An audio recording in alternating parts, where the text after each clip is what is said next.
మన ప్రభువైన యేసుక్రీస్తు నామమును బట్టి మన బ్రదర్స్ సిస్టర్స్ అందరికీ ప్రైజ్ ది లార్డ్.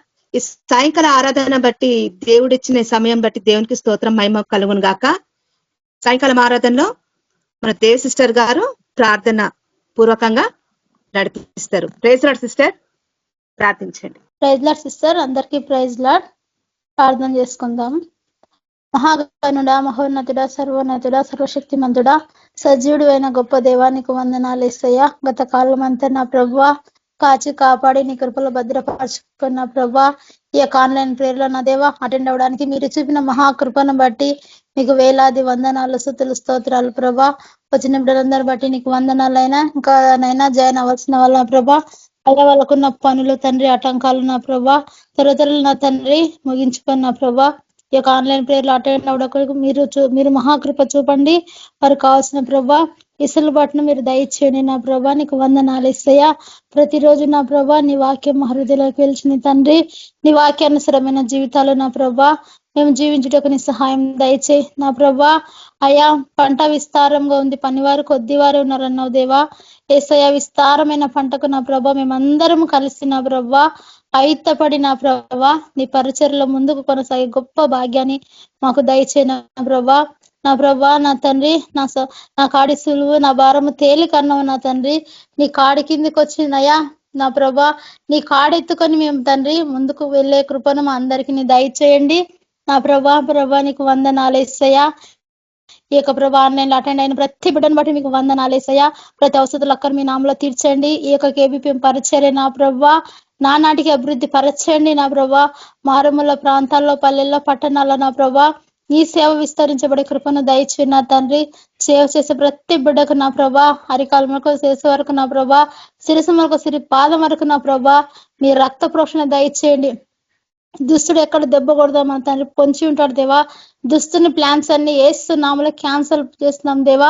అయ్యా వాడిని కుయుక్తులన్నీ వేస్తున్నాం తండ్రి. పాతలలో బంధిస్తున్నాం నా ప్రభా, వేస్తున్నాములో బంధిస్తున్నాం తండ్రి. ఓ ప్రభా ఎక్కడ కూడా దుష్టుడు నా ప్రభా పన్నాగాలు పన్నకుండా నా ప్రభా దుస్తుని కార్యాలు నిర్వీర్యపరచబడాలా ప్రభా. మీ కార్యాలు భూమి మీద జరగాల నా ప్రభా. ఆకాశం మహాకాశాలు పట్టజాలని గొప్ప దేవుడు నా ప్రభా, నీకు వందనాలు. నీవు నిజమైన దేవుడని మేము విశ్వసించిన ప్రభా నిన్ను వెంబడిస్తున్నాం తండ్రి. ఓ ప్రభా ఇంకా ఎంతమంది నా ప్రభా నిజం తెలియక నా ప్రభా ఇంకా లోకంలో పాపంలో శాపంలో ఉన్నారా దేవా, వాళ్ళందరికీ దేవా ప్రతి బిడ్డకు మనోనేత్రాలు వెలిగించండి. అప్పుడైతే మీరు మాట్లాడండి నా ప్రభా, నీ సహాయం దయచేయండి నా ప్రభా.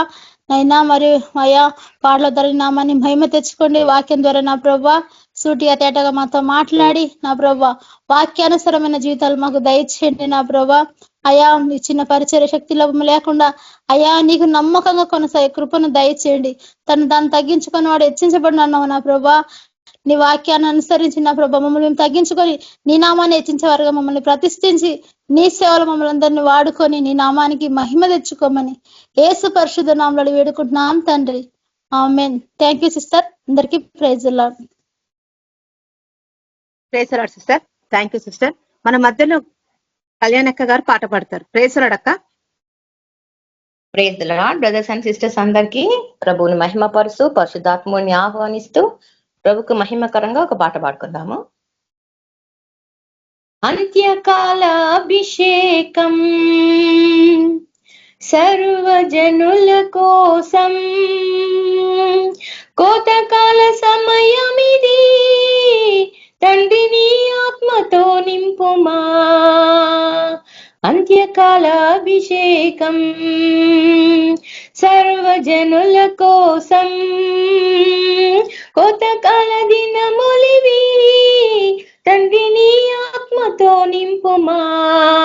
మండే అగ్నల్లి రాదేవా, అన్య భాషలతో అభిషేకించు, ఏసే గాలి వలె నన్ను తాకుమా, జీవనది వలనే ప్రవహించుమా. మండే అగ్నల్లి రాదేవా, అన్య భాషలతో అభిషేకించు, ఎగసే గాలి వలె నన్ను తాకుమా, జీవనది వలనే ప్రవహించుమా.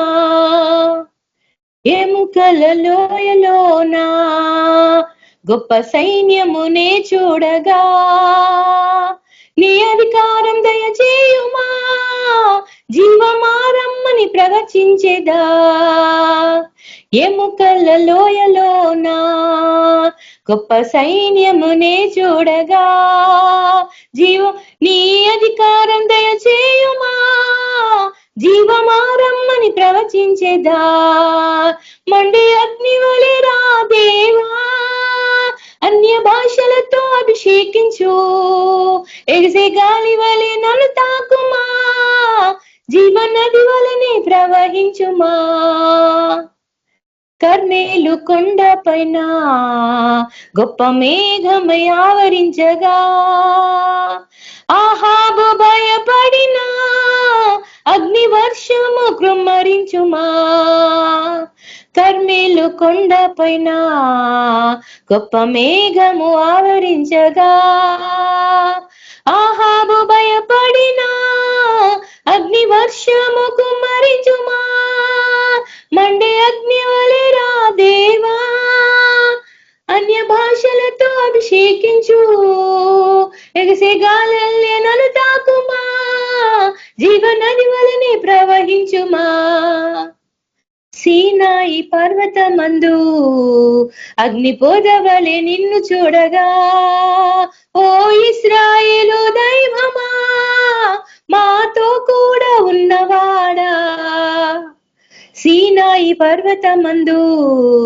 అగ్ని పొదవలె నిన్ను చూడగా ఓ ఇశ్రాయేలు దైవమా మాతో కూడా ఉన్నవాడా మండే అగ్ని వలె రా దేవా అన్య భాషలతో అభిషేకించు ఎగిసే గాలి వలె నన్ను తాకుమా జీవనది వలనే ప్రవహించుమా అంత్యకాల అభిషేకం సర్వజనుల కోసం కోతకాల దినములివి తండ్రి నీ ఆత్మతో నింపుమా అంత్యకాల అభిషేకం సర్వజనుల కోసం కోతకాల దినములివి తండ్రి నీ ఆత్మతో నింపుమా మండే అగ్ని వలె రా దేవా అన్య భాషలతో అభిషేకించు ఎగిసే గాలి వలె నన్ను తాకుమా జీవనది వలనే ప్రవహించుమా జీవనది వలనే ప్రవహించుమా thank you sister praise the Lord praise the Lord thank you sister praise the Lord తంబుర సితారనాదముతో క్రీస్తుని వేడగరారండి ఇద్దరు ముగ్గురు కూడిన చోట ఉంటానన్న స్వామికి తంబుర సితారనాదముతో క్రీస్తుని వేడగరారండి ఇద్దరు ముగ్గురు కూడిన చోట ఉంటానన్న స్వామికి తంబుర సితారనాదముతో పాపులకై దిగి వచ్చినట రోగులకే వైద్యుడని పాపుల పంక్తిని కూర్చొని పాపులకై దిగి వచ్చినట రోగులకే వైద్యుడని పాపుల పంక్తిని కూర్చొని విందులు చేసిన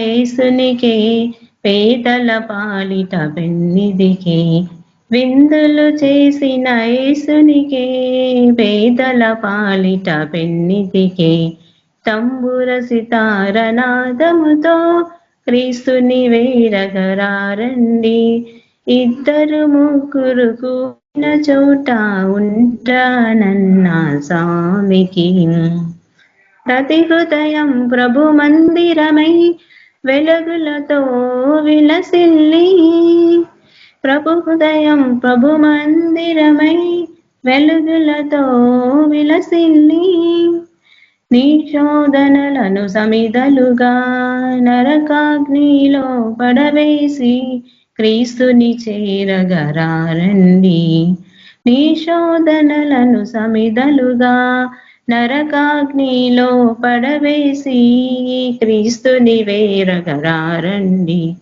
తంబుర సితారనాదముతో క్రీస్తుని వేడగరారండి.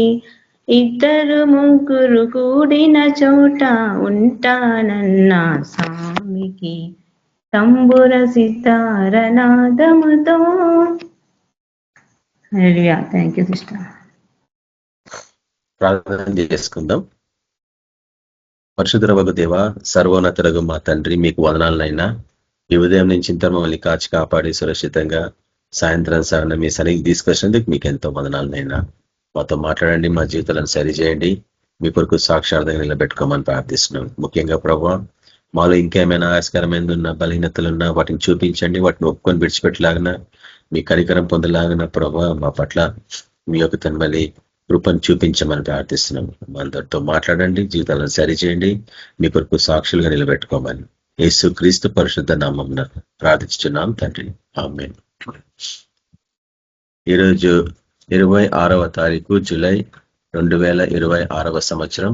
బాబిలోనియన్ గ్రిగోరియన్ క్యాలెండర్ ప్రకారంగా మనము ప్రకటన గ్రంథము చివరి భాగానికి వచ్చేసినాము. 21వ అధ్యాయాన్ని కొన్ని వారాల నుంచి ధ్యానిస్తా ఉన్నాం. ముఖ్యంగా 21వ అధ్యాయము పరమ యెరూషలేము పైనుండి క్రిందికి దిగి రావడము అన్న విషయాన్ని గురించి మనం ధ్యానిస్తున్నాం. కానీ ఇందులో పరమ యెరూషలేము అన్నప్పుడు దేవుని యొక్క బిడ్డలు, ఆయన కొరకు ప్రత్యేకంగా జీవించిన వారు, ఆయన వాక్యానికి విధేయత చూపించి దాని ప్రకారంగా నడిచిన వారు, వీరందరూ ఆయనకి నాజీరు చేయబడి ఆయన నిమిత్తమై సాక్షులుగా నిలబడ్డవారు. వీళ్ళందరూ పెళ్లి కుమార్తె దశకి ఎదిగి క్రిందికి దిగి రావడము, మన ప్రభు కూడా క్రిందికి దిగి రావడం అన్న విషయాన్ని మనము 21వ అధ్యాయంలో మనం ధ్యానిస్తా ఉన్నాం. అయితే పరమ యెరూషలేములో ఎవరుంటారు అంటే, పెళ్లి కుమార్తె స్థితికి ఎవరు ఉంటారు, ఎవరు ఉండరు అన్న విషయాన్ని గత కొన్ని వారాల నుంచి మనం ధ్యానిస్తున్నాం. అదే ప్రకటన గ్రంథము 21వ అధ్యాయము 8వ వచనం. ప్రకటన గ్రంథము 21వ అధ్యాయము 8వ వచనంలో 8 రకాల వ్యక్తులు పరమ యెరూషలేములో అనర్హులు అన్న విషయాన్ని మనము ధ్యానిస్తున్నాం. కానీ వీళ్ళు పరమ యెరూషలేములో ఉండాల్సింది పోయి మండుచున్న అగ్నిగుండంలో పడవేయబడతారన్న విషయాన్ని మనము అక్కడ చూస్తూ ఉంటాం. చూడండి, పిరికివారును మొదటి గుంపు, రెండవది అవిశ్వాసులను, మూడవది అసహ్యులను, నాలుగవది నరహంతకులను, ఐదవది వ్యభిచారులను, ఆరవది మాంత్రికులను, ఏడవది విగ్రహారాధికులను, 8 అబద్ధికులందరూ అగ్ని గంధకములతో మండు గుండంలో పాలు పొందుదురు. ఇది 2వ మరణము అన్న విషయాన్ని వాక్యం జ్ఞాపకం చేస్తా ఉంది. కాబట్టి గతంలో మనము పిరికి వారికి సంబంధించిన విషయాలు, అవిశ్వాసాలకు సంబంధించిన విషయాలు, ముఖ్యంగా పోయిన వారము అసహ్యులకు లేక దేవుని దృష్టికి హేయమైన వారి గురించి మనం ధ్యానించినాం. అయితే అనేక పర్యాలు ఇవి మన జ్ఞాపకం చేయబడుతున్నాయి. మనలో ఈ గుణగణాలు ఉన్నాయి, లేవని చెప్పడానికి వీల్లేదు. కానీ వాటన్నిటి నుంచి విడుదల పొంది ఆయన కొరకు పరిశుద్ధంగా జీవించాలా, సంపూర్ణంగా ఆయన మీద ఆధారపడాలా. అవిశ్వాసాలు ముఖ్యంగా దేవుని చెప్తూ భవిష్యత్తు గురించి భయపడము, ఆయన నామాన్ని ధైర్యంగా తీసుకోకపోవడము, ఆయన వాక్యం పట్ల నిజంగా విశ్వాసం లేకపోవడం. అబ్రాహాము కేవలమైన స్వరం విని బయటకు వచ్చిండు కదా, అటువంటి విశ్వాసం మనకి ఎందుకు ఉండదు అన్న విషయం చూస్తా ఉన్నాం. ఏం జరగబోతుందో అని, భవిష్యత్తు ఎట్లుండబోతుందో అన్న భయం వెంటాడుతున్న వాళ్ళకి విశ్వాసం ఉండదు అన్నట్టు. కాబట్టి వాక్యం మీద సంపూర్ణంగా ఆధారపడి ప్రత్యేకంగా ప్రభు గొప్ప కార్యాలు చేస్తాడు అని పాట కూడా పాడతాం మనం. కానీ ఎక్కడో ఒక దశలో అనుమానం ఉంటూనే ఉంటుంది. అందులో నుంచి మనం బయటికి రావాల్సిందే. అదే రీతిగా అసహ్యమైన జీవితము మనము నోవా జలప్రలయ కాలంలో, అదేవిధంగా లోతు సోయరు ప్రాంతాల్లో ఉన్న కాలంలో దాన్ని విడిచి, అంటే సోయరు సుధమ గొమొర్రా ప్రాంతాలను విడిచి బయటికి వచ్చే కాలంలో ఎట్లాంటి పరిస్థితులు ఉన్నాయో అవి బహు అసహ్యకరమైన పరిస్థితులు అన్న విషయాన్ని మనం చూస్తున్నాం. మనుషులు బహు అసహ్యంగా జీవించిండ్రు అన్న విషయాన్ని మనం చూస్తున్నాం. వాళ్ళ ప్రకృతి ధర్మాన్ని మరిచి పాపం చేస్తున్నారన్న విషయాన్ని మనం అక్కడ చూస్తా ఉన్నాం. ఇది బహుగా అసహ్యం దేవుని దృష్టికి. అదే రీతిగా ఆయన దృష్టికి ఆత్మీయ స్థితిలో ఎవరు అసహ్యులు అన్న విషయాన్ని మనం పోయిన వారం చూస్తా ఉన్నాం. అదే రీతిగా వాటికి సంబంధించిన బాహాటంగా జరిగే ఒక ప్రవచనాల గురించి మనం ధ్యానిస్తా ఉన్నాం. అదే నాశనకరమైన హేయమైన వస్తువు, దేవుని దృష్టికి బహు అసహ్యమైన వస్తువు ఏందనండి. అది పరిశుద్ధ ఆలయంలో నిలిచినప్పుడు చదువువాడు గ్రహించరుగా కానీ మత్తయి సువార్త 24వ అధ్యాయంలో మనం ధ్యానిస్తా ఉన్నాం. ఆ ప్రవచనానికి సంబంధించి ప్రవక్త అయిన దానియేలు చెప్పిన విధానంగా అని మన ప్రభు జ్ఞాపకం చేసినప్పుడు దానియేలు ప్రవచనాలు కూడా మనం చూస్తా ఉన్నాము పోయిన వారం. కాబట్టి దానియేలు ప్రవచనాలు నెరవేరే టైంకి మనం సిద్ధమైపోయినాము. అయితే చాలా మంది ప్రకృతి పరంగా వాటిని చూడడానికి ప్రయత్నిస్తున్నారు. ఎందుకంటే వీరు పరిశుద్ధాత్మకు చోటు ఇవ్వరు. అప్పుడు ఏమవుతుంది? శరీరానుసారంగా జీవించడం నేర్చుకుంటున్నట్టు. ఎప్పుడైతే పరిశుద్ధాత్మకు మనం చోటు ఇవ్వమో శరీరానుసారంగా జీవించాల్సి వస్తూ ఉంటుంది. శరీరానుసారమైన జీవితము మరణానికి దారితీసే మనకు అందరికి తెలుసు. మన మనసు మన శరీరము ఒకటే. మనసు కూడా శరీరంలోని ఒక అవయవం, ఒక భాగం. కాబట్టి నీ మనసుకి ఎట్లా తోస్తే నువ్వు అట్లా పోవడం వలన నువ్వు శరీరాన్ని అనుసరించిన వాడవు అన్నట్టు. అది ఖచ్చితంగా మరణానికి దారితీస్తుంది. కానీ దానికి తెలుసా? బ్రదర్ నతానియల్ ఒక పాట పాడుతూ ఉంటాడు, శరీరానుసారమైన ఈ మనసు వెలుపల లోపల దీనికి మరణం ఉందని తెలుసా అన్న పాట పాడుతూ ఉంటారు. కాబట్టి ఈ మనసు శరీరానుసారమైనది కాబట్టి దాన్ని నీవు అద్దెకులోకి తీసుకోలేవు, నీ వల్ల కాదు. అందుకు నీకు పరిశుద్ధాత్మ అభిషేకము, పరిశుద్ధాత్మ నడిపింపు అవసరం. అయితే ఈ 8 రకాల గుంపులు గల మనుషులు వీళ్ళందరూ శరీరానుసారంగా జీవించిన వాళ్ళే. పిరికి వారంటే ఇది శరీరాన్ని ప్రేమించేవారు, ప్రాణాన్ని ప్రేమించేవారు. అవిశ్వాసాలు అంటే ఎవరు చెప్పండి? విశ్వాసం నుంచి పడిపోయిన వాళ్ళు. అసహ్యులు అంటే ఏంటి? వాక్యానికి తిరుగుబాటు చేసి అపరిశుద్ధంగా జీవించే వాళ్ళు. నరహంతకుల గురించి సంబంధించిన విషయాలు మరికొన్ని ధ్యానించబోతున్నాం మనం ఈరోజు. వాటిని చూస్తూ ఉంటాము. కాబట్టి ప్రకటన గ్రంథంలోని వాక్యాలను మనం ధ్యానిస్తున్నప్పుడు వీటిని బహు జాగ్రత్తగా పరిశీలించాలి. ఎందుకంటే ముఖ్యంగా ఈరోజు మనం నరహంతకులకు సంబంధించిన విషయాలను ధ్యానిస్తున్నప్పుడు ఒక విషయాన్ని జ్ఞాపకం చేసుకోవాలి. ఎందుకంటే యేసు ప్రభు, అది ఏంటంటే యేసు ప్రభువుల వారు నరహత్యను కేవలము శారీరకంగా ఒక ప్రాణము తీయడానికే పరిమితం చేయలేదన్న విషయం మనకు అందరూ తెలుసు. మనం చూస్తాం మత్తయి సువార్త 5వ అధ్యాయంలో. కానీ పాత నిబంధన కాలంలో మనం చూస్తూ ఉంటాము మనుషులు అనేక మందిని చంపినట్లు, ఒకరినొకరు చంపుకున్నట్లు. మొట్టమొదటి మరణం ఎక్కడ మనం చూస్తాం? నరహత్య. కయ్యూను, అదే ఫోటో మనం చూపిస్తాం కదా మనం. కయ్యూను ఏ రీతిగా తన తమ్ముడైన హేబెలుని చంపిండు అన్న విషయాన్ని, మొట్టమొదటి మరణం అక్కడ మనం చూస్తాను. కానీ ఆదామవులు ఆల్రెడీ ఆత్మలో మరణించినారన్న విషయం కూడా మనం చూస్తున్నాం. ఇప్పుడు ఆత్మలో నుంచి అది శరీరానుసారంగా అంటే ప్రకృతి పరంగా జరగబోతుంది. అదే కయ్యూను తన తమ్ముడిని చంపడం అన్న విషయం.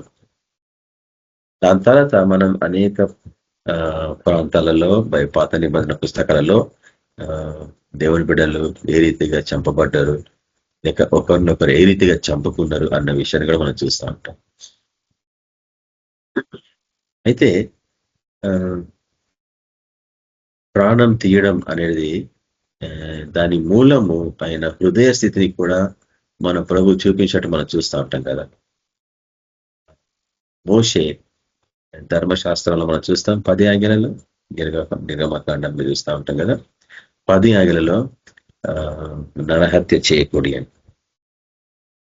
ఎందుకు చేయకూడదు? ఇది ఆజ్ఞ.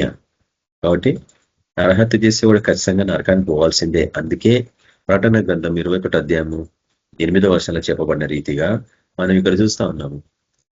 నరహత్య దేవుని దృష్టికి బహు భయంకరమైన స్థితి.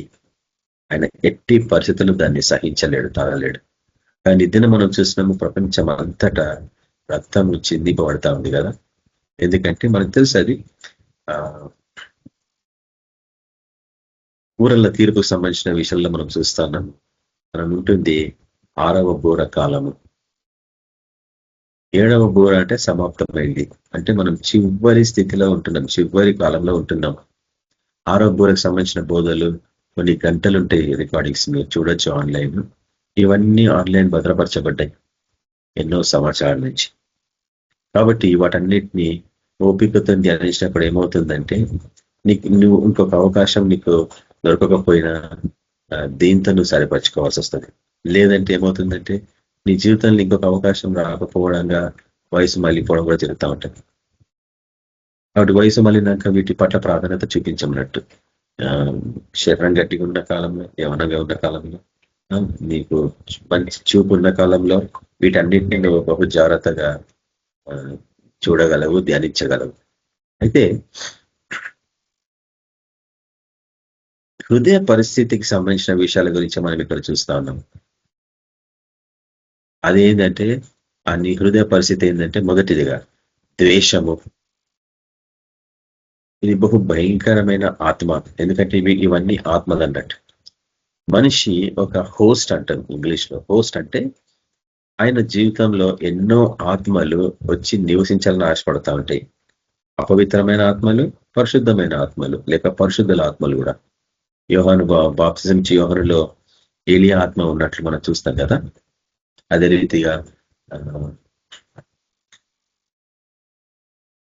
సాక్షి సమూహం గురించి మనం చూస్తూ ఉంటాం. బైబిల్ రాష్ట్ర పత్రికలో సాక్షి సమూహము గొప్ప సమూహము మనల్ని అందరినీ ఆవరించినారంట. అంటే ఆవరించడం అంటే ఏం చెప్పండి? వారి ఆత్మలు మనలో ఉన్నాయని చెప్తుంది వాక్యం. అనుక ఆత్మీయంది, పౌల ఆత్మీయంది, మనలో ఆవరించినది ఆ వాక్యం జ్ఞాపకం చేయబడుతుంది. కానీ చర్చు దీన్ని స్వీకరించదు. కానీ గెరాసినియా ప్రాంతంలో సేన అనే దయబట్టిన వాడిని చూసినప్పుడు సేన మీరు ఎవరు అంటే మేము సేన అంటున్నాం. అంటే మేము చాలా మంది ఉన్నామంట. ఒక్కరు కాదు, కొన్ని వందల మంది లేక కొన్ని వేల మంది ఒక మనిషిలో ఉంటున్నాడు. అంతగా విశాలమైంది మనిషి హృదయం. అందులో ఎన్నది ఆత్మలు వచ్చి కూర్చుని ప్రయత్నిస్తుంటాయి. ఇక్కడ మనం చూస్తున్న విధంగా అపవిత్రమైన ఆత్మలు లేక పరిశుద్ధమైన ఆత్మలు, దేవుని ఆత్మ. మన ప్రభు అంటాడు కదా, మమ్మల్ని ఎవరు ఆహ్వానిస్తారో నేను నా తండ్రిను, మీ లోనికి వచ్చి మీతో మేము బస చేసేదాం, మీలో మేము బస చేసేదాం అంట. అంటే ఎన్నో కొన్ని వేల ఆత్మలు మన హృదయంలో వచ్చి కూర్చోగలవు అన్నట్టు. అందుకు నిమిత్తమే మనం బహు జాగ్రత్తగా ఉండాలి. దుష్టునికి మనం ద్వారాలు తెలవద్దు, హృదయం అనే ద్వారాలు తెలవద్దు. అపవిత్ర ఆత్మలకి ఈరోజు మధ్యాహ్న కాలంలో ఇవే చూస్తా ఉన్నాం మనం. ఎపిసోడ్ రాసిన పత్రిక 6వ అధ్యాయంలో 4 రకాల సమూహాలు అవి. దురాత్మల సమూహాలు, దాని తర్వాత లోకనాథులు, దాని తర్వాత అధికారులు, దాన్నిటికంటే పైన ప్రధానులు. ఈ 4 రకాల దురాత్మలు ఇవి, 4 రకాల ఆత్మలు ఇవి, అపవిత్రమైన ఆత్మలు. సైతాను స్వాధీనంలో ఉన్న ఈ 4 రకాల గుంపులు మనలో రావడానికి ప్రయత్నిస్తున్నాయి. అవి ఎప్పుడో మన కుటుంబీకులని, మన పూర్వీకుల్ని కబ్జా చేసుకునే వారి హృదయాలని చేసుకోవడమే కాకుండా వారి బ్లడ్ లో, రక్తంలో స్థిరపడిపోయినాయి, వారి డిఎన్ఏలో స్థిరపడిపోయినాయి, వారి సెల్ ఫామ్స్లలో స్థిరపడిపోయినాయి. రక్తము అన్నిటికీ మూలం కాబట్టి, రక్తంలో ప్రాణం ఉంటది కాబట్టి వాడు ప్రాణాన్ని వాడి అధికారంలోకి తీసుకున్నాడు ఆ రీతిగా ప్రవేశించి. ఈ రోజు కూడా రక్తంలో అవన్నీ ప్రవేశిస్తా ఉంటాయి. ఇది క్రైస్తవ జీవితాన్ని అర్థం కాలేదు. సమర్థించుకుంటుంటారు మా పూర్వీకులు ఉన్నాయి కాబట్టి మాకు కూడా ఉన్నాయా. ఆ పూర్వీకులలో కూడా పిచ్చోడు అన్నాడంట, వీళ్ళు కూడా పిచ్చోడు అయిందంట. ఇవి సమర్థించుకుంటే జ్ఞానం అన్నట్టు, పనికిరాని జ్ఞానం. కానీ వాడు తరతరాలు రక్తంలో ఉండి ఒక తరాన్ని ఇంకో తరాన్ని వాడిని కంట్రోల్లోకి తీసుకుంటా ఉంటాడు. ఎందుకంటే మీ పూర్వీకులు మీ కుటుంబ గోత్రాన్ని దేవునికో సమర్పించుకున్నారు, ఈ లోకపు దేవతలకి. వాడికి న్యాయమైన అధికారం ఉంది వాటికి. కానీ దేవుడు వాడిని ఓడగొట్టిండు, కానీ అమలు పరుచుకునే బాధ్యత నీది. శ్రమలు గుండా పోతుంది నాకు ఎందుకు ప్రభు అని శ్రమలంటారు, కానీ వాడిని వెళ్ళగొట్టాలా, వాడిని ఎదిరించాలా, అపవాదిని ఎదిరించడి వాడు మీ యొద్ద నుండి పారిపోనన్న వాక్యాన్ని కూడా జ్ఞాపకం చేసుకోరు, మర్చిపోతారు అన్నట్టు. ఎదిరించడం అనేది లేదు చర్చలో ఈరోజు. ఏమన్నా వస్తే పాస్టర్ దగ్గర పోయి ప్రార్థన చేయించుకొని విడుదల పొందాలని, కానీ నీ అంతటా నువ్వు దాన్ని ఎదిరించాలా, ఆ లెవెల్కి నువ్వు ఎదగాల అన్న బోధ లేదు ఎక్కడ. కాబట్టి నీ హృదయ పరిస్థితి ఒకవేళ ద్వేషం ఉంటే, నీలో ఏదైనా చేదుతనం ఉన్నా, అసూయ ముఖ్యంగా, అసూయ బహు భయంకరమైనది. ఎందుకంటే అసూయ వలన మనము హంతకులం అయిపోతా ఉంటాం. కయ్యనికి కలిగింది అసూయనే కదా. అది ఎక్కడి నుంచి పుట్టింది? దుష్టు నుంచి పుట్టిందని మనకు తెలుసు. లూసిఫర్కి అసూయ కలిగింది. యేసు ప్రభు స్థానాన్ని చూసి వాడు అసూయ కలిగిన వాడు అనేది మనం చూసినాం గతంలో. అది ఆ స్థానాన్ని కొట్టేయాలనేసి వాడు ఎంతగానో ప్రయత్నించినట్లు చివరి వరకు మన ప్రభుని చంపడం వలన ఆ స్థానము వాడు ఆక్రమించుకుందాం అనుకున్నాడు, కానీ అది కాని పని అన్న విషయం వాడు ఎప్పుడు గ్రహించలేకపోయాడు. కాబట్టి ద్వేషము, చెడుతనము, అసూయ అంటే క్షమించరాని మనసు. క్షమించరాని మనసు చాలా మందిని వెంటాడుతుంటది ఈరోజు మన క్రైస్తవ జీవితాలలో, సంఘాలలో విస్తరించి ఉంటుంది అన్నట్టు. ఈ క్షమించరాని మనసు, సారీ చెప్పలేని మనసు రాదన్నట్టు. నన్ను క్షమించు బ్రదర్, నన్ను క్షమించు సిస్టర్ అని చెప్పలేరు అన్నట్టు. అంతగా ఆ హృదయం నిండి ఉంటుంది గర్వంతో. తర్వాత ఇతరులను అవమానించడం, ఇది నరహత్యతో పోల్చబడింది బైబిల్లో. అందుకే మనం జోక్స్ గురించి మాట్లాడేటప్పుడు అనేక పర్యాలు జ్ఞాపకం చేసినాం. జోక్స్ ఎప్పుడైనా కానీ, ఏ జోక్ అయినా కానీ, ఇతరులను నవ్వించేది కానీ జోక్ అంటాం కదా, అందులో ఒక మనిషిని అవమానించడమే ఉంటుంది. ఏ జోక్ అన్నా తీసుకోండి మీరు, ఏ జోక్ తీసుకున్నా ఒక వ్యక్తిని అవమానించడమే ఉంటది. దాన్ని చూసి ఇతరులు నవ్వుతా అంటారు. ఇదంతా సాతాను విధానం. ఈ లోకం అంతా సాతాను విధానంలో ఉన్నది. కాబట్టి ఇతరులను అవమానించడము, దాని తర్వాత నాశనము చేయాలనే కోరిక, నేను ఎట్లైనా పడగొట్టాలి, ఎట్లైనా కిందికి లాగాల, ఇది నాశనం చేసే గుణగలం. కాబట్టి ఇవన్నీ ఏమవి? ద్వేషము, చెడుతనము, క్షమించని మనసు, ఇతరులను అవమానించడము, నాశనము చేయాలనే కోరిక. ఇవన్నీ దేవుని దృష్టిలో బహు తీవ్రమైన పాపములు. కాబట్టి మన ప్రభు ఈ విషయాన్ని నూతన నిబంధన కాలంలో జ్ఞాపకం చేస్తున్నాడు. ఏంటంటే ఒక వ్యక్తిని ప్రేమించకుండా ద్వేషిస్తూ జీవించడం ఆత్మీయంగా హత్య మూలమైందన్న విషయాన్ని మనం జ్ఞాపకం చేసుకుంటున్నాం. దాన్ని హత్య రీతిగా వైఖరిగా పరిగణించబడుతుంది దేవుని దృష్టిలో. ఎందుకంటే దేవుడు జీవం ఇచ్చేవాడు కదా. జీవం ప్రతి జీవి ఆయనదే.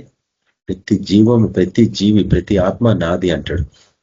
కాబట్టి ప్రతి ఒక్కరూ ఆయన పుట్టించిన వాళ్ళే. అంటే జీవాన్ని కలిగించిన వాడు ఆయన. నాసికరంధ్రాలు ఊదినడం అంటే ఈ ప్రాణం నీది కాదు, ఆయన ఇచ్చింది అన్నట్టు. ఆయన ఇచ్చిన ప్రాణాన్ని తీసుకోవడానికి నువ్వు ఎవడివి? నీకు ఏ హక్కు ఉంది? అందుకు ఆయనకి ఇష్టం లేదంటే నువ్వు ఆయన లెవెల్కి ఎదిగిన వాడవు అన్నట్టు. అంటే ఆయన లెవెల్కి ఎదిగితే నీ పరిస్థితి ఏమైతే చెప్పు. ఆయనని సవాల్ చేస్తున్న వాడవు అన్నట్టు. నువ్వు పుట్టించుకో, నేను చంపేస్తా పోతా అంటే ఆయనని సవాల్ చేసినట్లు అన్నట్టు. కాబట్టి తన బిడ్డలు సమాధాన పరిచేవారిలాగా ఉండాలా, క్షమించేవారిలాగా ఉండాలా, ప్రేమ గలవారై ఉండాలని ఆయన ఎంతగానో కోరుతా ఉన్నాడు.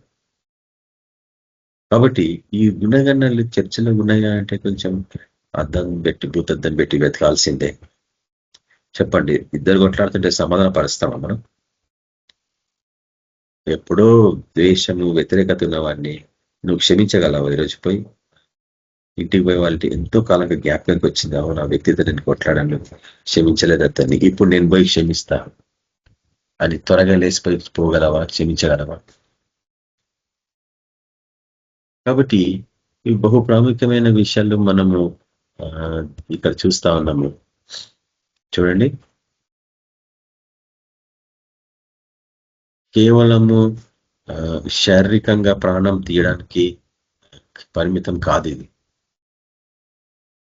మీలో ఒకవేళ అటువంటి ద్వేషము, చేదుతనము, క్షమించరాని మనసు, ఇతరులని అవమానించడము దేవుని దృష్టికి బహు అసహ్యమైనవి. కాబట్టి వాటి నుంచి నువ్వు ఎట్లా విడుదల పొందాలా?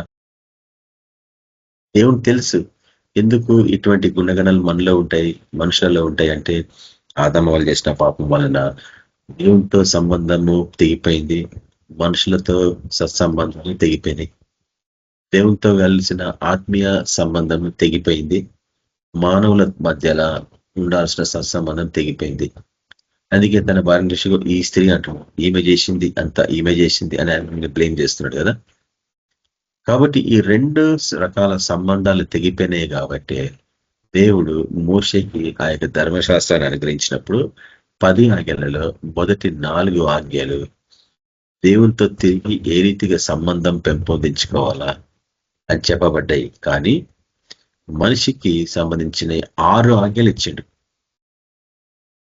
నరహత్య చేయకూడి అని అక్కడి నుంచి ఆరంభమై, నీ పొరుగు వాడిని ఏది ఆశించద్దు, వాని మీద నిందలు మోపొద్దు, ఇలాంటి అన్ని రకరకాలయ్యి అంటే మొత్తం 6 ఆజ్ఞలు అనుగ్రహించిండు. అంటే దేవునితో సంబంధం కలిగి ఉండడము 4 ఆజ్ఞల పరంగా చెప్పబడితే, మనుషులతో సంబంధం కలిగి ఉండడము 6 ఆజ్ఞలు అనుగ్రహించండి. అంటే ఎక్కువ ఇచ్చాడు. అంటే ఎంత ప్రాముఖ్యమైంది ఇవన్నీ మనకు జ్ఞాపకం చేస్తుంది. అక్కడ ఆ మొత్తము 4, 6 2గా విభజించి మన ప్రభు మత్తయి సువార్త 5వ అధ్యాయంలో జ్ఞాపకం చేస్తూ ఉంటాడు. మొదటి 4 ఆజ్ఞలని ఒక ఆజ్ఞగా మార్చిండు. దీనివల్ల నీ దేవుడైన యెహోవాను నీ పూర్ణ హృదయంతోను, పూర్ణ ఆత్మతోను, పూర్ణ బలంతోను, పూర్ణ వివేకంతోను ఆరాధించవలనని. 2వది నిన్ను వల్లే నీ పొరుగు అని ప్రేమించమన్నాడు. ఇదియు మొదటి వంటిది అన్నాడు. అంటే మోషే 10 ఆజ్ఞల్ని ఆయన కుదిర్చి 2 ఆజ్ఞలుగా మనకి చెప్తున్నాడు. ఈ నిన్ను వల్ల నీ పొరుగు అని ప్రేమించినప్పుడు నువ్వు ఎట్టి పరిస్థితుల్లో నరహత్య చేయలేవు. ప్రేమ లేదు కాబట్టి నరహత్య ఉంది ఈరోజు ప్రపంచమంతట. అనేకుల ప్రేమ చల్లారిపోయింది, అందుకు నరహత్య అధికమైపోయింది. ఎక్కడ చూస్తే అక్కడ రక్తం చిందించడం దేవునికి బహు అసహ్యం. అది రక్తం చిందించడం. ఎందుకంటే నేను దేవుని అధికారాన్ని నువ్వు నీ చేతులకు తీసుకుంటున్నావు అన్నట్టు, అందుకనే అసహ్యం అన్నట్టు. కానీ ప్రకృతి పరంగా గురించి మనం చెప్తలేం ఇక్కడ. ఇప్పుడు చూడవలసిందంతా ఆత్మీయ పరంగా. కాబట్టి ఆత్మీయ పరిశీలన ప్రశ్నలు అని నేను ఇక్కడ లిస్ట్ పెట్టాను చూడండి ఒకసారి. మొదటిదిగా, నేను ఎవరి పట్లనైనా ద్వేషము లేదా చెడుతనాన్ని నా హృదయంలో దాచుకున్నానా? నేను పరిశీలించాల్సిందే. అది క్షమించడం నేర్చుకోవాలా, వాళ్ళ దగ్గర పోయి మాట్లాడడం నేర్చుకోవాలా, వాళ్ళని క్షమించాలా, బహు ప్రాముఖ్యమైంది.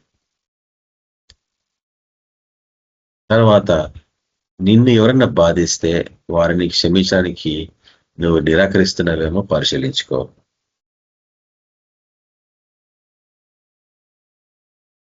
ఇతరులని నువ్వు నీ మాటల ద్వారా, నీ ప్రవర్తన ద్వారా గాయపరుస్తున్నవేమో పరిశీలించుకో. అందుకే మౌనంగా ఉండడం మనం నేర్చుకుంటాం కదా. మన గ్రూప్లో ఎక్కువ మాట్లాడడం మనం ఎవరి గురించి కూడా. ఎక్కడో ఒక దోషం ఉంటుంది నువ్వు విస్తారంగా మాట్లాడితే, దానికి లెక్క ఉంటుంది అన్నట్టు. పైగా మన హృదయంలో ఎవరికైనా చెడు కావాలని కోరుకుంటామా? ఉంటుంది, చాలా మందికి ఉంటుంది. ఎవరైనా ఫెయిల్ అయితే మనం సంతోషిస్తాం. అది కాదు ప్రభా, క్షమించాలి, ఆయన ప్రార్థించాలి. అట్లా జరగాలని ఎప్పుడు మనం కోరుకోవద్దు. వారికి ఇచ్చిన దేవుడు మీకు కూడా ఇస్తాడు. కాబట్టి నువ్వు వారి గురించి చెడు కోరుకోవద్దు. యోబు విషయంలో వాళ్ళు చెడుని కోరుకున్నారు కదా. కాబట్టి చివరిగా మన ప్రభు ఏ రీతిగా మనల్ని క్షమించిండో మనము కూడా ఇతరులను క్షమించగలమా? ఏం కదా అది వాక్యం. ఈ ఆత్మ పరిశీలన ప్రశ్నలని అన్నిటినీ మీరు రాసుకొని రేపటి దినంన లేక నిద్రపోకముందు రోజు కొంచెం జాగ్రత్తగా పరిశీలించి ప్రతిదానికి ఒక జవాబు ఇవ్వండి. ద్వేషం ఉందా ఎవరి పట్లనన్నా? ఆ ప్రశ్న లిస్టు చేసుకోండి. ఎంతమంది వాళ్ళ పేర్లు రాసుకోండి. రేపటి నుంచి ప్రేయర్ స్టార్ట్ చేయండి. వారి మీద ద్వేషాన్ని నాకు నుంచి తొలగించు ప్రభా. దుష్టుని ఆధీనంలోకి వచ్చి నేను ద్వేషాన్ని పెంపొందించుకున్నాను, వాటి నుంచి నాకు విడుదల దయచే ప్రభా అన్న ప్రార్థన నీకు బహు అవసరం. తర్వాత వాళ్ళ దగ్గర పోయి క్షమించడం నేర్చుకోవాలా. నిన్ను ఎవరు బాధిస్తున్నారో వాళ్ళని క్షమించడానికి ప్రార్థనలో ప్రయత్నించాలా. నేను బాధించిన వారి దగ్గర పోయి ఒక చాక్లెట్ తీసుకోపోవచ్చు. క్షమించడానికి అదొక గుర్తు అన్నట్టు. ఇతరులు నేను ఏమైనా గాయపరిచిన నా మాటల ద్వారా కించపరిచిన బహు జాగ్రత్తగా పరిశీలించుకోవాలి. లిస్ట్ దానికి జవాబులు రాసుకోండి. ఎవరు ఆ మాట నేను మాట్లాడిన మాటలు ఏంటి, దానివల్ల ఎవరు బాధపడిండ్రు, ఎవరు ఆ వ్యక్తులు, వాళ్ళ పేర్లు రాసుకోండి. అక్కడ వాళ్ళ చెడు జరగాలనేసి మనం గురించి కోరుతున్నాం. అయితే ఈ క్షణంలో ప్రార్థించాల ప్రభావం క్షమించినైనా, వాళ్ళు ఎంత కష్టాల పాలైనారు ప్రభావం క్షమించినైనా, వాళ్ళు కనికరించినైనా, వాళ్ళకి ఆదరణ దయచేయి ప్రభావం. అప్పుడు తప్పక దేవుడు ఆ ప్రార్థనకు జవాబిస్తాడు. నువ్వు కూడా క్షమించాలంటే నువ్వు ఇతరులను క్షమించాలా. కాబట్టి ఇక్కడ 2 విషయాలు మనం చూడబోతున్నాం. మొదటి లేఖన భాగం చూడండి. మొదటి లేఖన భాగము మత్తయి సువార్త 5వ అధ్యాయము 21-22. నరహత్య చేయవద్దు, నరహత్య చేయవాడు విమర్శకు లోనగునని పూర్వీకులతో చెప్పబడిన మాట మీరు విన్నారు కదా. నేను మీతో చెప్పినదేమనగా, చూడండి ఆయన ఎంత అధికారం గలవాడు మన ప్రభు అనే విషయం ఇక్కడ మనం చూస్తున్నాం. ఆయనకి ఎంత అధికారం ఉందని.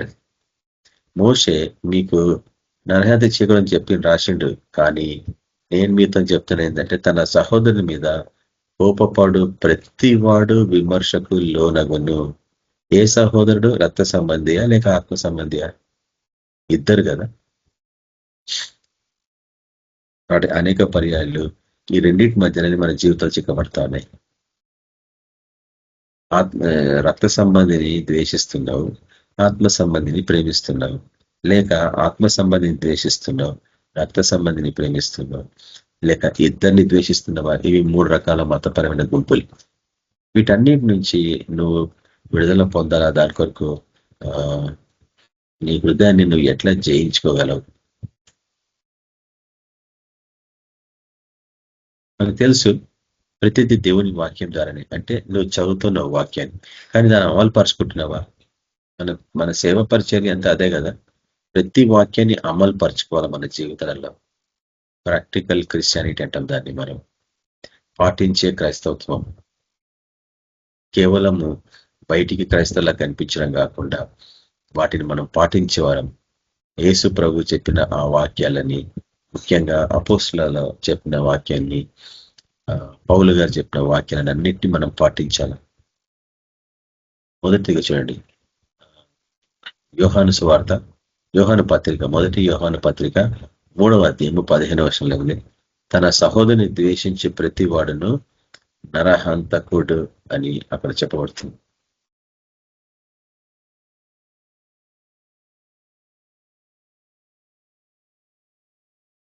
ఎట్టి పరిస్థితుల్లో నరహంతకుడిలో ఈ నిత్య జీవము నిలిచి ఉండదని మీకు తెలియను. ఇవన్నీ ఎప్పుడో చెప్పబడ్డాయి మనకి. నరహంతకుడిలో నిత్య జీవము నిలిచి ఉండదు. అందుకు ప్రణంగంధం 21వ అధ్యాయం 8వ వచనంలో మనం చూస్తున్నాం, వీళ్ళు అగ్నిగుండంలో పడవేయబడతారు.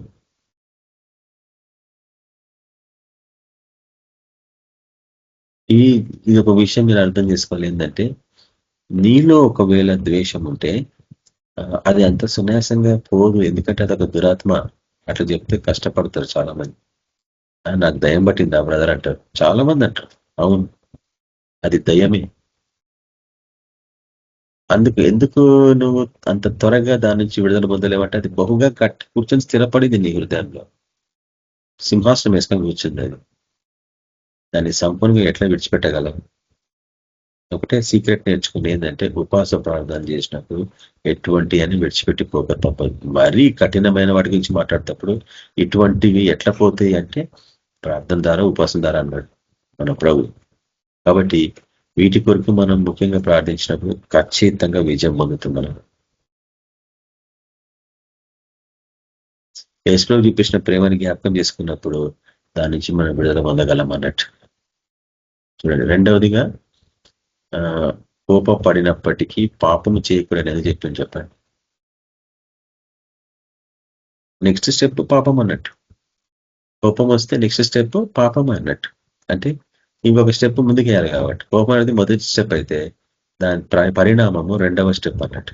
చూడండి ఎఫెసీయుల రాష్ట్ర పత్రిక 4వ అధ్యాయము 26-27 వర్షాలలో, కోపపడుడి గాని పాపం చేయకుడి, మీ కోపము మీద సూర్యుడు అస్తమించనీయకుడి,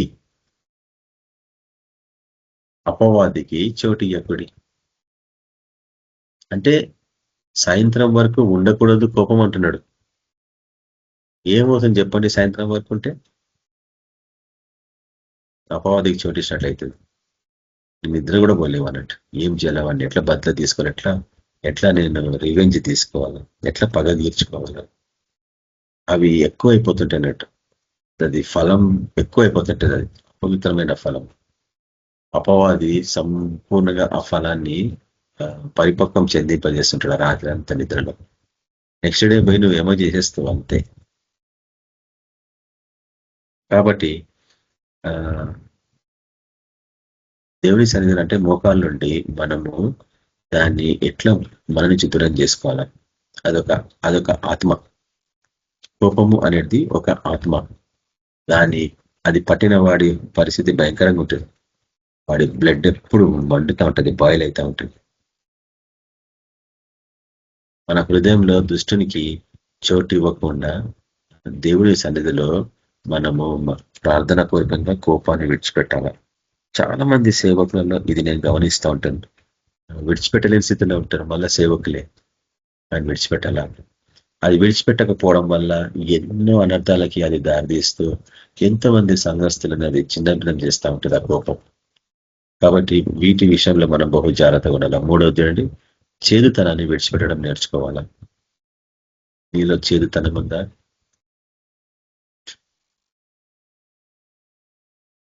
ఎఫెసీయుల రాసిన పత్రిక 4వ అధ్యాయము 31-32 వర్షాలు మనం చూస్తున్నాం. సకలమైన చెడుతనమును, ఉగ్రతను, కోపమును మనలోనే తెలిపోవాలి.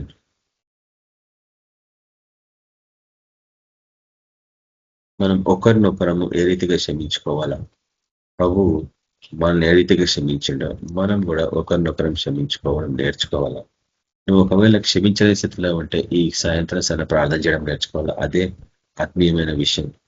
క్షమించడం అనేది హృదయపూర్వకమైనదై ద్వేషానికి మరియు చెడుతనానికి దేవుడిచ్చిన ఏకైక దివ్య ఔషధం అని చెప్పబడుతుంది. అంటే ముఖ్యంగా మనం ఏం చూస్తామంటే మనము క్షమించడం నేర్చుకోకపోతే మనల్ని మనం సమర్థించుకుంటా ఉంటాం. అంటే ఈ కోపము సబబు అనుకుంటాం మనం, ఈ చెడుతనము సబబు అనుకుంటాం మనం. కానీ ఇవన్నీ దృష్టి నుంచి పుట్టినని మనకు ఎప్పుడో తెలుసు. కాబట్టి మనం వాటి నుంచి విడుదల పొందాల్సిందే. 4వదిగా చూడండి, కీడును మేలుతో జయించడం నేర్చుకోవాలి మనం. కీడును ఎప్పటికైనా మేలుతో జయించాల. కానీ ఈ లోకం ఏం చేస్తుంది? కీడుతోనే జయించాలనుకుంటుంది. రోమియోలు రాసిన పత్రిక 12వ అధ్యాయంలో, ఇది నా కాలేజ్ డేస్ లో నేను బహు దీర్ఘంగా ధ్యానించేవాడిని. కానీ అప్పటికి సేవలో కూడా లేదు. 80s లో చెప్తున్న మాట, నేను 85, 86, 87 ఆ ప్రాంతంలో ఈ వాక్యం నేను బాగా ధ్యానించేవాడిని. క్యాసెట్స్లు పెట్టుకొని వినుకుంటా ధ్యానించేవాడిని. రాష్ట్ర పత్రిక 12వ అధ్యాయం 21వ వర్షాలు మనం చూస్తున్నాము. కీడు చేత ఓడింపబడక మేలు చేత కీడును జయించము. Do not overcome evil with evil, but overcome evil with good. అప్పుడు నేను చదివినా కాబట్టి ఇప్పటికి కూడా మైండ్లో ఉన్న ఇంగ్లీష్లో పదాలు అయ్యి. కాబట్టి ఎవరైనా కీడు చేసినప్పుడు ప్రతీకారము తీర్చుకోకుండా క్రీస్తు అనుగ్రహించిన దయ మరియు ప్రేమతో మనం స్పందించడం నేర్చుకోవాలా. తర్వాత ఒకవేళ నీకు బహు కష్టతరం అనిపిస్తే ప్రభుకు అప్పగించి, ప్రభు నేనైతే అతన్ని క్షమించిన, కానీ నీకు ఒప్ప చెప్తున్నట్టు క్షమించినాక మర్చిపోవాలా. దాన్ని తిరిగి జ్ఞాపకం చేసుకుంటే నువ్వు క్షమించలేదు అన్నట్టు ఇంకా అది నేను ఇంకా వెంటాడుతూనే ఉంది. చూసినప్పుడల్లా అది తిరిగి బయటకు వస్తూ ఉంటుంది అన్నట్టు. ఎందుకంటే చెడుతనం అనేది ఒక దురాత్మ. కాబట్టి శాంతి సమాధానాన్ని వెంబడించడం అన్న విషయాన్ని మనం చూస్తున్నాం. హెబ్రీయుల రాసిన పత్రిక 12వ అధ్యాయము 14వ వచనంలో, అందరితో సమాధానమును పరిశుద్ధతను వెంబడించుడి. చాలా ఇంపార్టెంట్ కదా. అందరితో సమాధానమును పరిశుద్ధతను. అంటే ఒక వ్యక్తితో నువ్వు సంబోధిస్తున్నప్పుడు నువ్వు చాలా పరిశుద్ధంగా ఉండాలా అన్న విషయం జ్ఞాపకం చేయబడుతుంది. దాన్ని వెంబడించాలట మనం. కొంచెం కష్టమే కదా. నీ శరీరము, నీ ప్రాణము, నీ ఆత్మ రక్షింపబడకపోతే ఇవి నువ్వు చేయలేవు. అందరితో సమాధాన పడలేవు నీ శరీరం రక్షించబడకపోతే. కేవలము ఆత్మ రక్షింపబడిందే, ఎందుకంటే అది ఆయన కృప వల్ల ఉంది.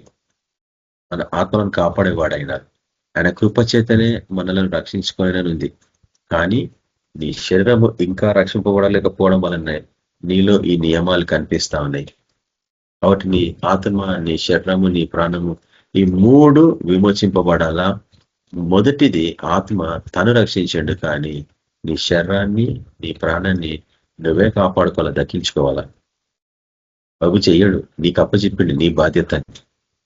ఎట్లా? అందరితో సమాధానంను పరిశుద్ధతను వెంబడించుడి. ఎందుకు? పరిశుద్ధత లేకుండా ఎవడును ప్రభువుని చూడలేడు. కాబట్టి ఇది మనం ప్రయత్నించగలమా? దేవుని పిల్లలు ఎప్పుడు అందరితో శాంతిని, సమాధానాన్ని మరియు పరిశుద్ధతను కలిగి ఉండాలని చెప్పబడ్డది. ఆ విషయాన్ని జ్ఞాపకం చేసుకుంటూ ప్రతి క్షణం, ప్రతిరోజు ఏ వ్యక్తిని చేసినా కానీ ఎల్లప్పుడూ వారితో, అందుకే మనం ఎక్కడ పోయినా ప్రతి ఇంట్లో యేసుక్రీస్తున్నామన్న మీ కుటుంబానికి, మీ కుటుంబానికి, మీ గృహానికి శాంతి, సమాధానం కలుగుగా కానీ ఎందుకు ప్రార్థిస్తాను చెప్పాను.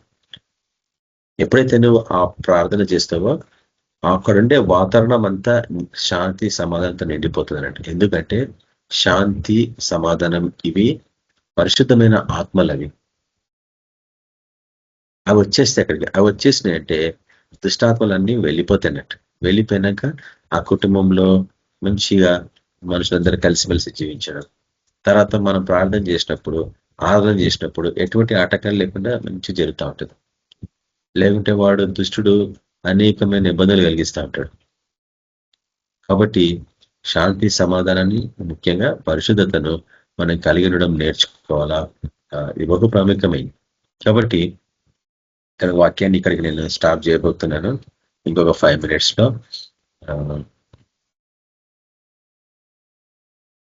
ఈ సూత్రాలని మనం పాటించగలిగితే ఆత్మీయ విజయ సూత్రాలని మనకు చెప్పబడుతుంది కదా.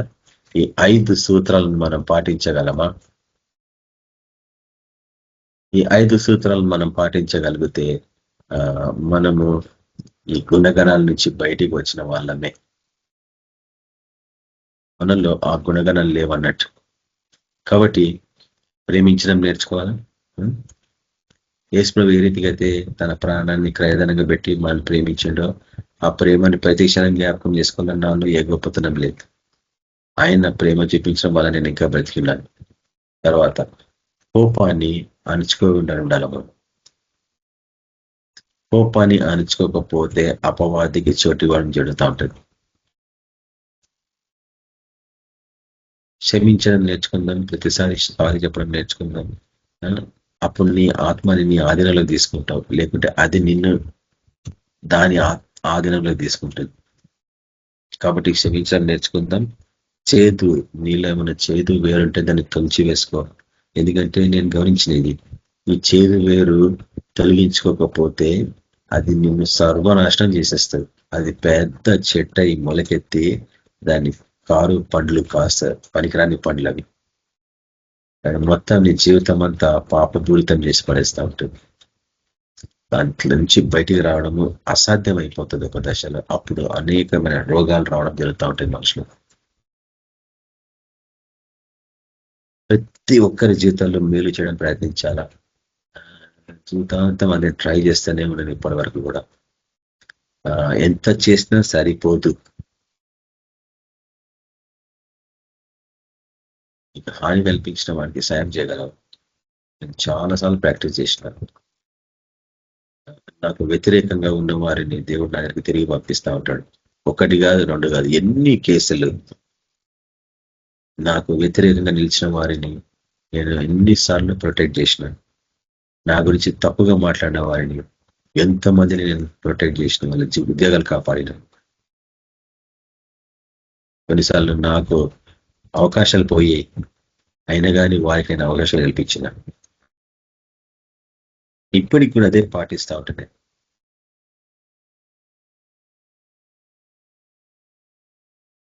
శాంతిని పెంపొందించగలమా? నువ్వు పెంపొందిస్తే నువ్వు కూడా నీ జీవితంలో శాంతి సమాధానం వస్తూ ఉంటుంది. వాటిని వెంబడించడం నేర్చుకోవాలి మనం. కాబట్టి వాక్యాన్ని ముగించే ముందు ప్రార్థన చేసుకుందాం. ప్రవ్వా, మా హృదయాలను పరిశీలించే ప్రవ్వా, మేము ఇంకా ఎవరైనా ద్వేషిస్తున్నామా? ఎవరి విషయంలో చేదుతనంతో నిండి ఉన్నామా? ఎవరి పట్ల అయినా అసూయ కలిగి ఉన్నామా? ఎవరినైనా క్షమించలేని స్థితిలో ఉన్నామా?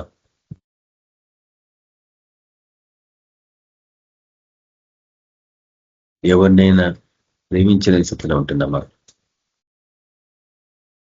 మరి ఎవరైంది మాకు ఈ రాత్రి చూపించండి ప్రభావ. మేము నిద్రపోకముందు వాళ్ళని మేము చూడాలా, మా ప్రార్థనలో క్షమించాలని నేర్చుకోవాలా. ఈ వారం అంతటా అవకాశాలు పొందుకొని వారితో కలిసి వారితో పరామర్శించి వారిని క్షమించమని కోరాల ప్రభావ. చేసిన తప్పును మేలుతో మేము జయించడం నేర్చుకోవాలా, కీడుతో కాకుండా. సహాయపడండి నాయన. ఇది మాకు చాలా అసాధ్యం. ఎందుకంటే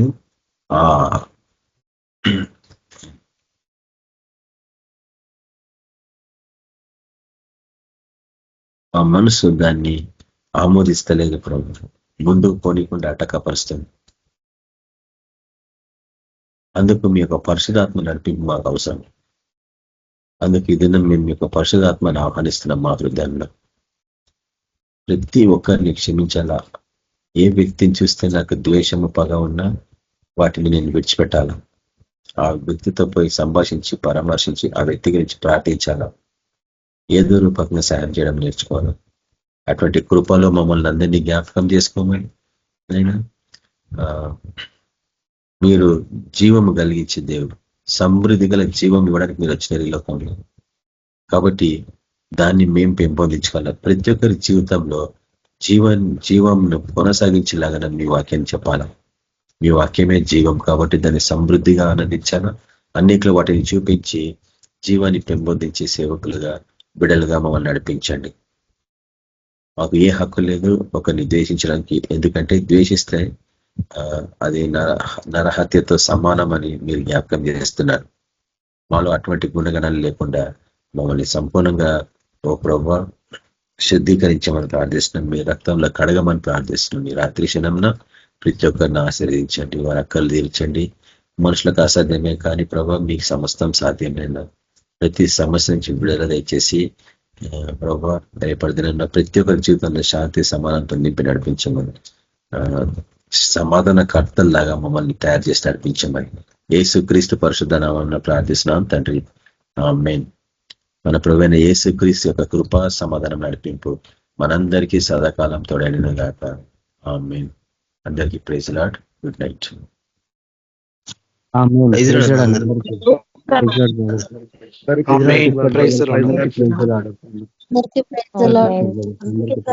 అందరికీ ప్రైజ్ లార్డ్. ఆమేన్. అందరికీ ప్రైజ్ లార్డ్. Praise lord. రేపు